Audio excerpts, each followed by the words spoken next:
Okay, Chris Peaks back here today with Brandon Mosley on our weekly BCS with the state of Alabama, and we've got another special guest here with us today, the Agriculture Commissioner from the state of Alabama, the Honorable Rick Pate. Commissioner Pate, how are you, sir? I'm doing well, Chris. Thanks. Good to be with you.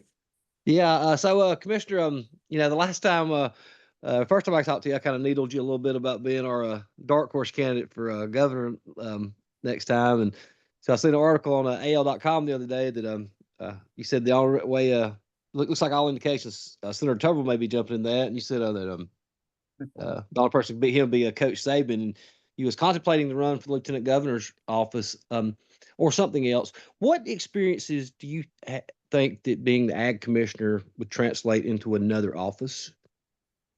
Well, because we're a relatively big state agency. We have 350 employees, probably operating 50 to, depending on what grants we got that year, 50, $60 million state agency. And so, it's much larger than obviously the lieutenant governor's office. And of course, we probably impact people's lives as much as any constitutional office, between food safety for the state, weights and measurements. Of course, we make sure that everybody, whether it's a gallon of gas or what you pay at the scales in front of the cash register, Piggly Wiggly, are right, to the price scanners when they scan that barcode on the back of your green beans is right. And we pesticides, no pesticides can come in the state of Alabama and be sold without registering with us. And we operate 11 different labs, 4 animal diagnostic labs. I might miss one, but a pesticide residue lab, a food and drug lab,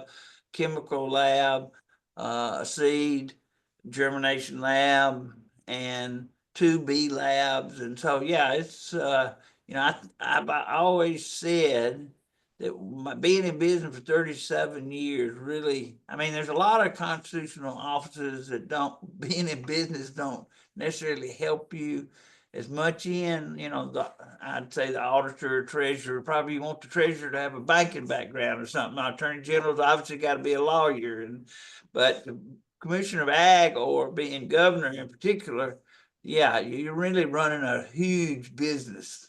And so, yeah, I've never felt overwhelmed by this job, or like they're asking me to do something that I was outside of my wheelhouse. And really here, other than being in private business, you got so much support. I mean, we actually have an IT department, which in a small business, let me cut this phone off, but you don't have IT, in-house IT.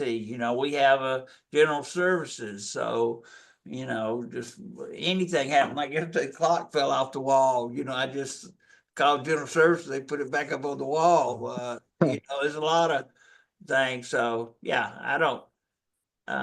The thing about me that's probably different than some is I've never really dreamt. Till I started running for commissioner of ag, I never even thought about being commissioner of ag. And it wasn't until a guy came in my office and asked me, and I told him no. And then actually my wife came in later and said, I really think you need to think about that. That might be the perfect thing. And, kids were grown by then, out of college, and, 37 years of working. I'd been mayor 14 years. I probably did need something, a new challenge. And this certainly was that. In the same way, as far as being governor, lieutenant governor, there's nothing. It's like I told Tuberville, coach, I said, I'm not disappointed at all, because it's not something I've always thought about being. And so I'll find something useful to do. I feel like God will open a door, and it might not even be running for office. Commissioner, do you feel that there's one issue in particular that's most vital to the citizens of Alabama today, whether it be the influx that we've seen of illegal immigrants, or providing for better education, or is there one issue that sticks out in your mind? Well, I don't, unless you're up in that poultry part of the state, the Albertvilles and what, I don't know that the regular people feel impacted by immigration other than what they see on TV. I would say people want to feel safe, right? The school system, they want their children to have a quality education. They want there to be good jobs.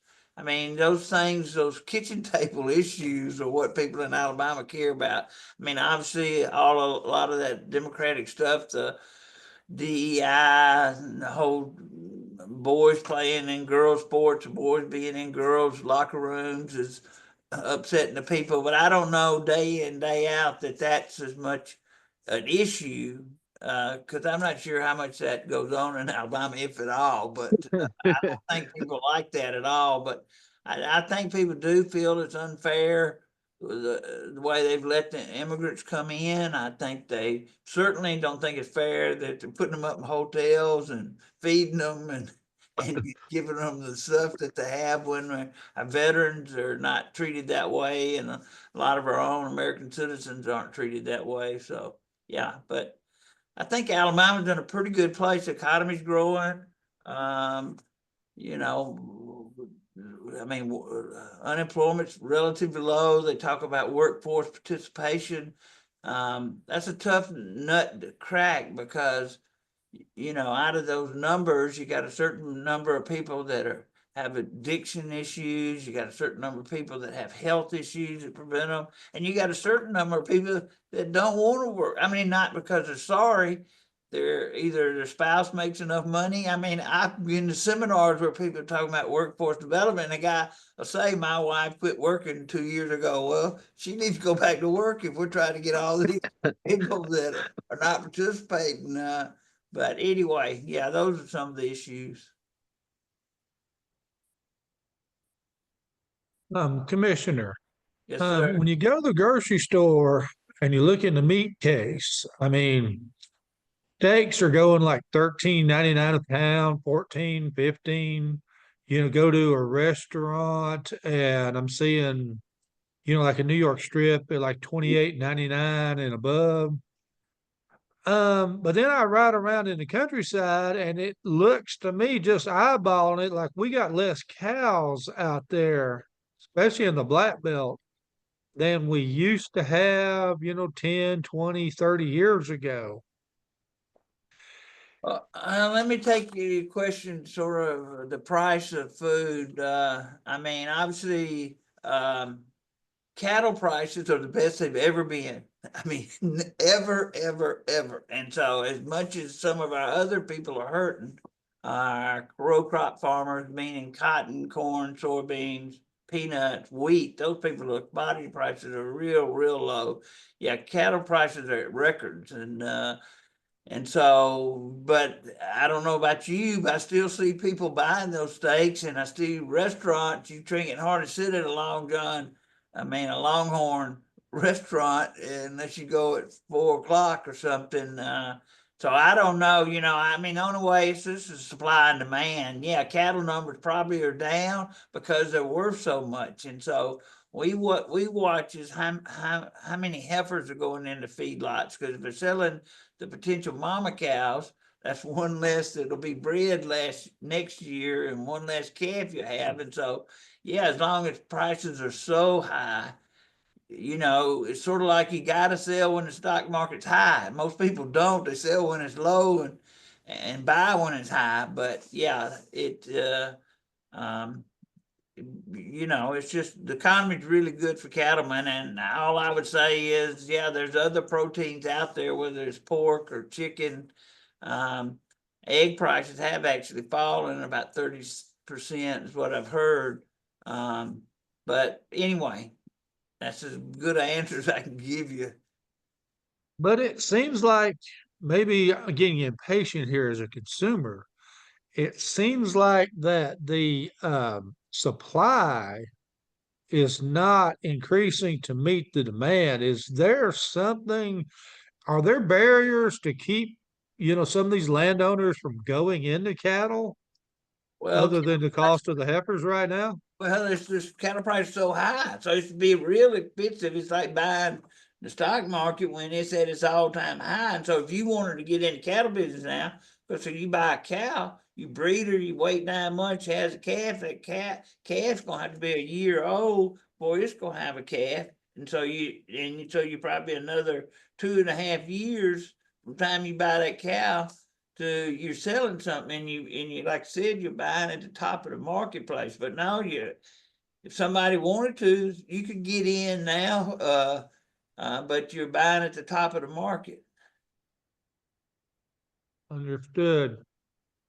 The farm bill has been delayed further. Now we have a Republican House, a Republican Senate, and a Republican president. What's the hangups in Washington on getting us a new farm bill so that, our producers have a little bit of, relief and maybe a little more certainty moving forward? Well, it takes 60 votes, and you say you have a majority, right? What if you got 53 in the Senate and got an extra 4 or 5 in the House? Yeah, you don't have enough to pass a farm bill. But nobody's against the farm bill. Democrats, Republicans. I was in Washington 2 weeks ago. Amy Klobuchar, the senator from Minnesota, maybe, and then another Democrat, and the House spoke. Everybody, it's sort of like fixing immigration. Everybody's for that. It's always in the nuances where we don't get a deal. And so, whereas maybe Democrats say, well, I want more money put in the SNAP side of it, because SNAP makes up about, or farming makes up about 18% of the farm bill. And so, they keep them connected because that's the only way to get the rural vote and the Democratic vote together. But they get into arguing about what's the percentage that should go to SNAP and so yeah, it's I can't remember, and it probably has in my lifetime, when they passed the farm bill on time. And so yeah, they kicked that can down the road, extended another year because they could do that. But I think, I mean, I've had people that I respect in Washington say that they thought something was going to happen this summer. But I mean, right now they're just going, they're trying to, isn't the government going to shut down if they don't pass this? Yeah, they've got to pass a CR to keep the government funded until, That's a bigger priority. September 30th at the moment. Yeah. So anyway, I think they'll get to the farm bill. It just takes some heavy lifting by some people. And but yeah, we do definitely need a new farm bill, but it's certainly not unusual, which is sad to say, that it hadn't we hadn't had a new one yet. That's pretty typical. Commissioner, I remember when we talked last year, you mentioned something about occasionally having to send game hunters in to clear out the deer populations, and it seems like every time I'm driving down the interstate, there's like all kind of hit. Or is there any call to send them in to thin out the population? Well, I actually serve ex officio on the Conservation Advisory Board for DCNR, and so yeah, we just voted it might have been this past Saturday, to up the limit. You can kill now 2 does a day, which last year you could only kill 1 doe a day. Still can only kill 3 bucks a year, but now, so potentially, we have about the most generous deer season in the nation. I think, sort of mid-November to February the 10th. So that's 2 full months and almost 3 months. And so, yeah, if you were killing 2, if everybody would kill 2 a day, we could thin it out pretty good. But, I mean, yeah, there's a lot of, insurance companies that would love for us to, because they're paying claims on all the deer that have been hit on the road. So, yeah, but at those meetings, some people say they're not seeing as many deer, not seeing as many turkeys, seeing more deer, seeing more turkeys. So it's like, everybody's their own. It's like people call me, reporters, about how's the weather impacting farmers. I said, you need to talk to an individual farmer, because it matters what he's growing and where he is. And it could be one county over, the guy's growing something else, and he's got a different experience with the amount of rainfall he's had. So, yeah, but anyway, yeah, that you'll be able to take out more deer next year. Okay. Just kind of stay on that subject with Alabama, we have the most beautiful wildlife through our rivers and forest out there. Have we not utilized those resources as far as tourism? And is there a way that we can draw more people here? Well, you're not the first person to think about that. Yeah, I mean, if you really look at what the state parks have done, I was at that meeting I was talking about, I think they said and I might have this wrong, but it's over $600 million worth of projects either being awarded or going on or being completed on state land. And so there's a lot of, yeah, we know that as far as people moving to Alabama, that's really a quality of life issue. People want to be able to get outside of cities and be able to get to parks, but I mean, a lot of people are working on that.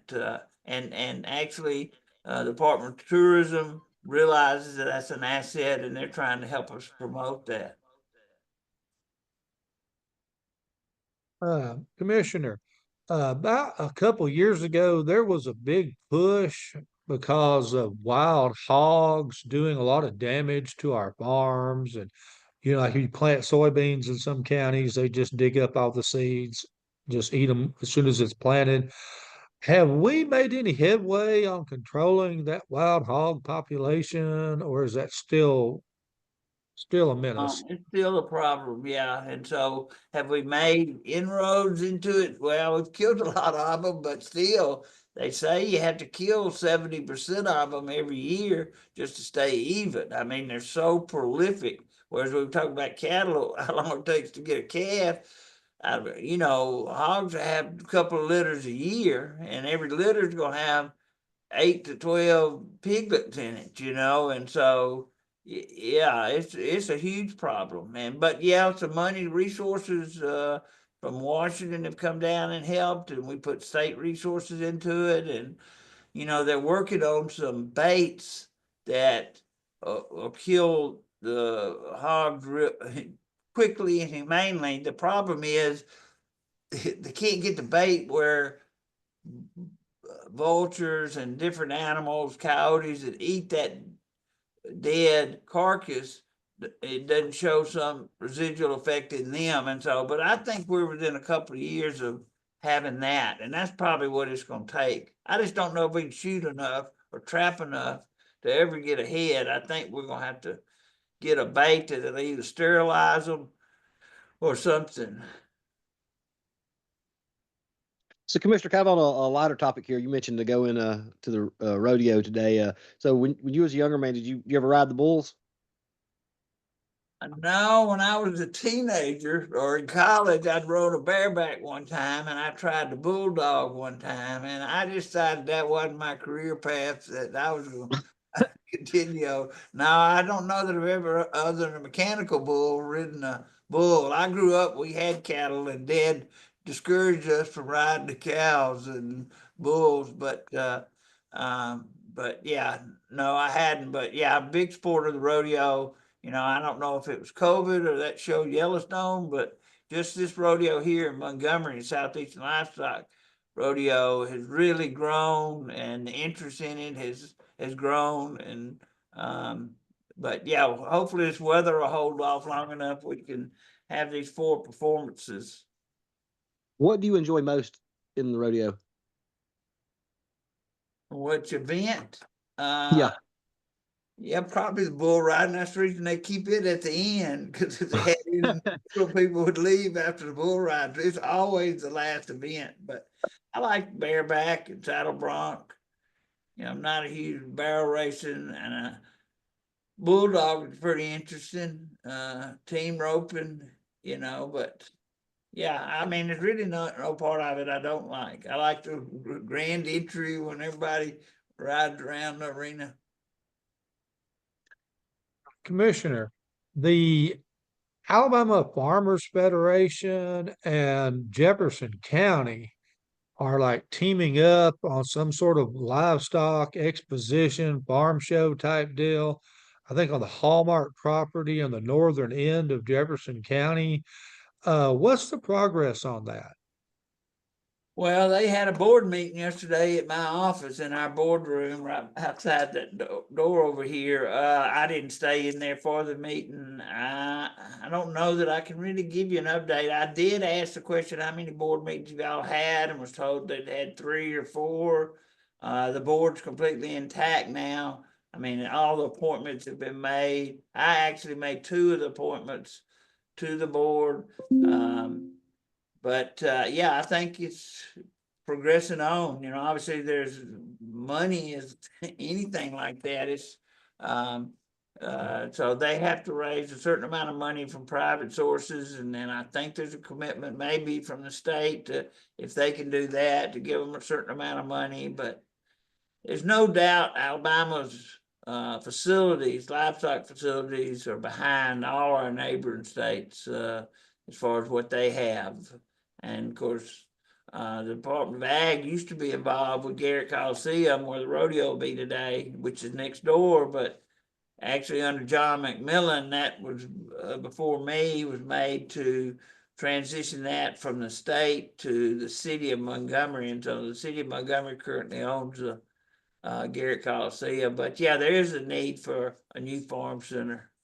And that's a beautiful piece of property. I've been up there and walked around it. And so, yeah, obviously there's a population base close to that between Birmingham, Ridley Coleman's right there.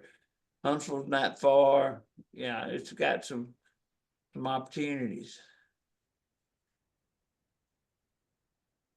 Commissioner, I've got one question for you.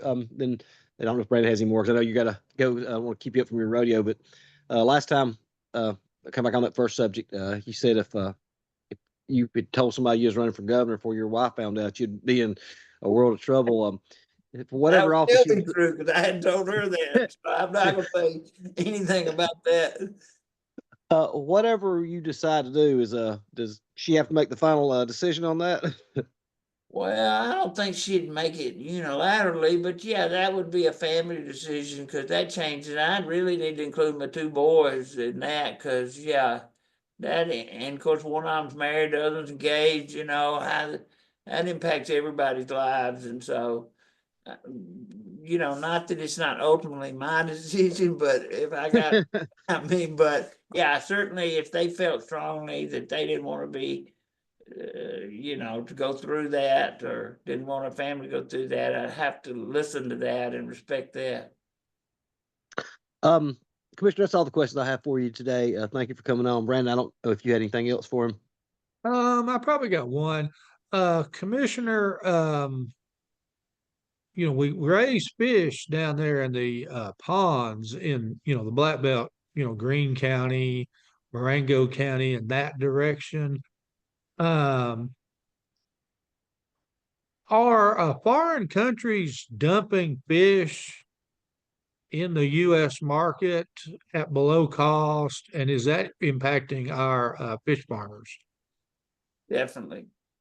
Yeah, I would say I was at a meeting the other day, and a guy that sells fish food to catfish farmers said that they estimate that 71% of the catfish is being bought are foreign catfish. And so Representative Chip Brown from down in Mobile's introduced some new legislation this year and he did last year, as far as labeling, and in conjunction with the Alabama Grocers Association, to make sure that people, we probably can't keep it out, but people don't need to be tricked either. I mean, if that's what it is, it needs to say that on the package, and people need to know, and then they make an informed buying decision on buying U.S. farm-raised catfish, or buying something that's grown in some nasty water in wherever, Southeast Asia or China.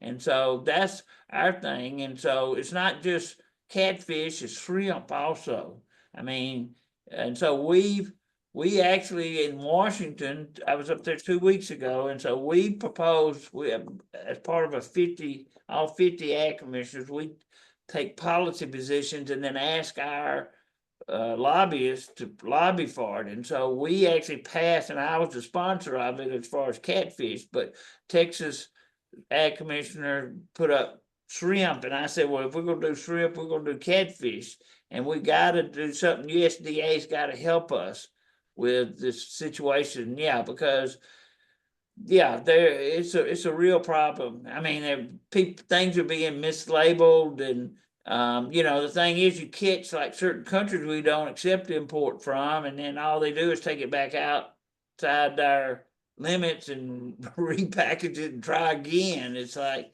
But yeah, that's a real problem for our seafood industry, which we have. People would be surprised at the amount of seafood processing that goes on in the state of Alabama, as opposed to just having so little coastline. But we process a lot of crab from Louisiana and fish from Mississippi in Alabama, and so yeah, we've got to make sure those people have a fair, level playing field, like catfish and our shrimp people. Thank you so much for coming out and talking with us, Commissioner. Glad to talk to you. Thanks. Thank you, Commissioner. Have a great day, sir. Bye bye.